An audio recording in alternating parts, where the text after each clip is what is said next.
আসসালামু আলাইকুম। আশা করছি সবাই ভালো আছেন। আলহামদুলিল্লাহ আমি এখন ভালো আছি। আমি বেশ কিছুদিন ধরে অনেক অসুস্থ ছিলাম। তার জন্য একদমই পড়তে বসতে পারিনি।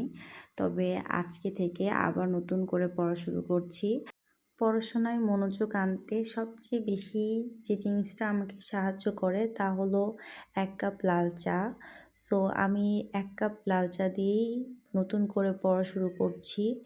আমি দেখছিলাম যে আমি গত দিনে কী পড়েছিলাম। আমি সুনির্দিষ্ট প্রতিকার আইনের ধারা ৮ এবং ৯ পড়েছিলাম। আজকে ১২ থেকে শুরু করছি। কোন ক্ষেত্রে আসলে চুক্তি সুনির্দিষ্টভাবে বলবৎ করা যায়। আর ১২ ধারার সাথে যেহেতু ২১ ধারাটা একদম রিলেটেড ছিল, তাই আমি মিলিয়ে পড়ছিলাম। ১২ ধারায় বলা হয়েছিল কোন ক্ষেত্রে সুনির্দিষ্ট প্রতিকার মঞ্জুর করা যায়। আর ২১ ধারায় বলা হয়েছিল যে কোন ক্ষেত্রে সুনির্দিষ্ট প্রতিকার মঞ্জুর করা যায় না। এখানে বিভিন্ন কেস রেফারেন্স দেওয়া ছিল, আমি সেগুলো দেখে নিচ্ছিলাম। ২১ ধারার কনসেপ্টটাকে ক্লিয়ার করতে আমি একদম পয়েন্ট টু পয়েন্ট পড়ে নিচ্ছিলাম যে ২১ ধারায় আসলে কী বিষয়গুলো উল্লেখ করা হয়েছে যে বিষয়ে চুক্তি সুনির্দিষ্টভাবে কার্যকরযোগ্য নয়। সো এখানে যে পয়েন্টগুলো পড়ছিলাম আমি সেগুলো থেকে আসলে প্রবলেমেটিক বা ফ্যাক্ট বেসড কোয়েশ্চেন আসার পসিবিলিটি অনেক বেশি।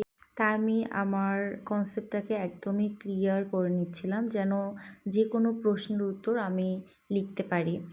এবং এখানেও কিন্তু একটা কেস রেফারেন্স দেওয়া ছিল, সেটাও আমি একটু পড়ে নিলাম। এরপর আমি যেহেতু প্রিভিয়াস ইয়ারের কোয়েশ্চেন পড়ছিলাম প্লাস ধারা পড়ছিলাম মিলিয়ে, সো আমি নেক্সট আরেকটা কোয়েশ্চেনে চলে গেলাম। এখানে প্রবলেমেটিক কোয়েশ্চেন ছিল। সো এখানে জানতে চাওয়া হয়েছিল যে উপরে যে প্রবলেমটা দেওয়া হয়েছে এই চুক্তিটিকে সুনির্দিষ্টভাবে বলবৎ করা যাবে কি না, এবং যদি যায় তাহলে আমার চুক্তি সহ উত্তর দিতে হবে, আর যদি না যায় সেক্ষেত্রেও আমার এই পক্ষে উত্তর দিতে হবে। সো আমিও সেটাও ভালো করে পড়ছিলাম। প্রশ্ন আসলে কিন্তু এই ধারাবাহিকতা মেনটেন করে প্রশ্ন আসবে। এরপর এখানে বেশ কিছু প্রবলেমেটিক বা ফ্যাক্ট বেসড কোয়েশ্চেন ছিল, যেখানে বেসিক্যালি জানতে চাওয়া হচ্ছিল এই ক্ষেত্রে চুক্তিগুলো কি সুনির্দিষ্টভাবে বলবৎযোগ্য কি না। সো আমি একদম পড়ে ফেলছিলাম, প্লাস আমি প্রশ্নের পাশে লিখছিলাম যে কোনটা হ্যাঁ বা না, যাতে হচ্ছে পরবর্তীতে দেখতে আমার সুবিধা হয়। এখানে একটা ইম্পর্ট্যান্ট সেকশন ছিল যেখানে ২১-এর ধারাকে অ্যাড্রেস করে প্রশ্ন করা হয়েছিল যে কোন ক্ষেত্রে আসলে চুক্তি সুনির্দিষ্টভাবে বলবৎ করা যায় না। এটা ২১ ধারাতেও কিন্তু আমরা পড়েছি, প্লাস এইখানেও বলা হয়েছে ২টা ম্যান্ডেটরি প্রভিশন এখানে রাখা হয়েছে, যে ক্ষেত্রে এই ম্যান্ডেটরি প্রভিশনগুলো যদি মেইনটেইন করা না হয় তাহলে সেই চুক্তি কিন্তু সুনির্দিষ্টভাবে বলবৎযোগ্য নয়।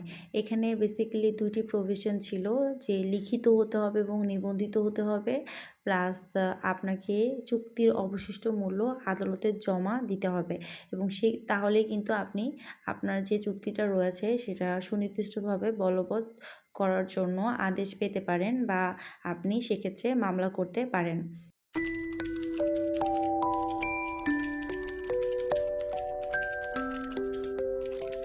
সো আমি যেটাই পড়ছিলাম খুব ক্লিয়ার কনসেপ্ট রাখার চেষ্টা করছিলাম। আর সকালের শিডিউল শেষে আমি ১.৫ ঘন্টায় বিকালের শিডিউল রেখেছিলাম আমার পড়ার জন্য, এবং তখন আমি দলিল সংশোধন, চুক্তিরদ, দলিল বাতিল এই বিষয়গুলো পড়ে নিচ্ছিলাম একদম বই থেকে, প্লাস এইগুলো থেকে কী ধরনের কোশ্চেন আসে আমি সেগুলোও পড়ে নিচ্ছিলাম। পড়ার সাথে কিন্তু আমি এগুলো খাতায় খুব সুন্দর করে গুছিয়ে লিখে ফেলছিলাম।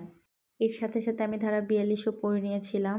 কোন ক্ষেত্রে আপনি ধারা ৪২ এর আন্ডারে মামলা করতে পারবেন, এবং ৪২ ধারায় মামলা করলেই যে আপনাকে রায় দিবে এমনটাও নয়। যেখানে আপনার আনুষঙ্গিক প্রতিকার থাকবে সেখানে কিন্তু আপনার ৪২ ধারার সাথে আনুষঙ্গিক প্রতিকারটাও চাইতে হবে। সো এই আমি হচ্ছে ১২ থেকে ৩৯ পর্যন্ত টোটাল পড়েছিলাম, এবং আমার আরও ১৭ মিনিটের মতো ছিল। সো তারপর আমার আর পড়তে ইচ্ছা করছিল না। সো আমি বার কাউন্সিল অর্ডার পড়ছিলাম এরপর।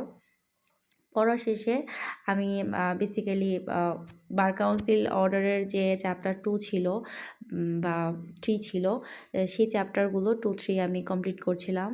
এরপর আমি ২০ মিনিট দিয়ে একটা হচ্ছে কোয়েশ্চেন লেখা শুরু করলাম, যেটা আমি অলরেডি পড়েছি। বার কাউন্সিল আদেশ ১৯৭২-এ আইনজীবীদের যে আচরণবিধি দেওয়া হয়েছে, সেখান থেকে আমি বেসিক্যালি আইনজীবীর দের যে অধ্যায়গুলো রয়েছে ৪ টি অধ্যায়, সেক্ষেত্রে ১ম অধ্যায়, ২য় অধ্যায়, ৩য় অধ্যায়, ৪র্থ অধ্যায়ে কী, কী বলা হয়েছে এগুলো পড়ে নিয়েছিলাম। সো আমি বেসিক্যালি ২য় অধ্যায় পড়ছিলাম যে একজন আইনজীবীর মক্কেলের প্রতি কী, কী দায়িত্ব থাকে। সো এই কোয়েশ্চেনটা লেখার জন্য আমি চ্যালেঞ্জ নিয়েছিলাম ২০ মিনিটের। দেখা যাক আমি ২০ মিনিটে এটা লিখতে পারি কিনা।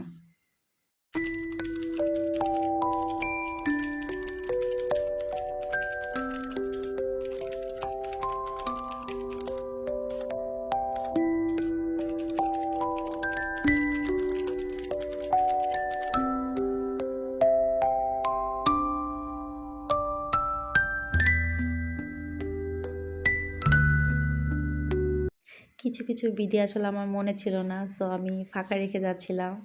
আবার কিছু, কিছু আমি হচ্ছে মানে একটা উল্টাপাল্টা করে ফেলছিলাম। আগেরটা পরে, পরেরটা আগে লিখে ফেলছিলাম। সো অনেক বেশি প্রবলেম ফেস করছিলাম লিখতে গিয়ে। তারপরেও আমি চেষ্টা করছিলাম দেখি কতদূর লেখা যায়।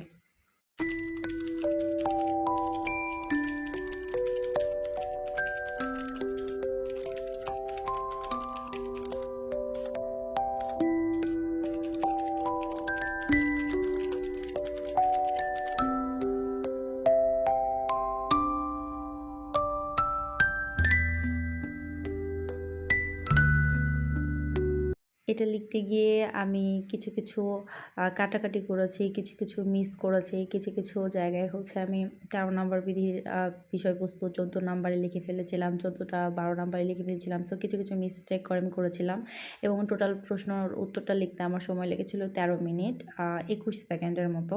কারণ খুব বেশি আমি লিখতে পারি নাই। আমি দেখছিলাম যে আমি বাংলা লেখায় খুবই খারাপ। আমার লেখা যেমন খারাপ ঠিক তেমন আমার সময়ও খুব বেশি লাগছিল। সো এইজন্যই কিন্তু আমি প্র্যাকটিস করছিলাম বারবার যে আমি যেন একদম রাইট টাইমের মধ্যে লেখা কমপ্লিট করতে পারি। আর গতদিনও কিন্তু আমার ১০ মিনিটের মতো লেগেছিল 3 পিস লিখতে ১০ মিনিট প্লাস লেগেছিল। তো আমার লিখতে অনেক বেশি সময় লাগছে। আমি জানি না এটা আমি কভার করতে পারবো কিনা। সো ফাইনালি আমি দেখছিলাম যে আজকে আমি কী, কী পড়লাম। আর আপনাদেরকে অসংখ্য ধন্যবাদ আমার সাথে থাকার জন্য এবং আমার ভিডিওটি দেখার জন্য। Thank you.